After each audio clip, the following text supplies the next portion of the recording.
a really great opportunity just to catch some sun and enjoy the ocean at the beach. A day at surf club is just riding waves, chilling, having fun, talking to people. If there's a lot of newcomers, then there's a lot of teaching. First they practice on land, just the basics, and then they go out in the water. Usually in the morning, every other weekend or so, we like to go out. Any skill level can come out and have a great time. We're also going to get the opportunity to go to the beach and learn how to surf from people who care about surfing, who love the beach, and who are just kind, genuine people. Sometimes I like to paddle out really far out into the ocean and see how far I can go, and I just like to lay on my board.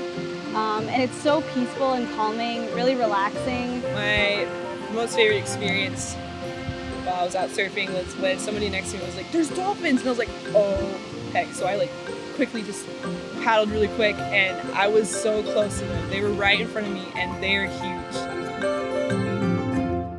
Giving praise to God is through experiencing the world that God created and appreciating it and loving it.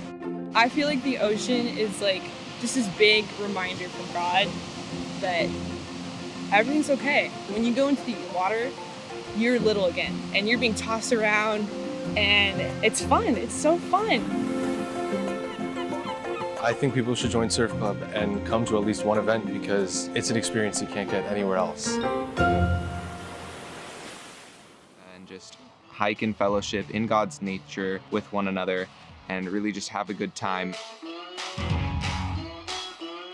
The name of the hiking club, that was obviously inspired by Pier Giorgio Frassati. He loved the outdoors. He loved taking his friends on hikes.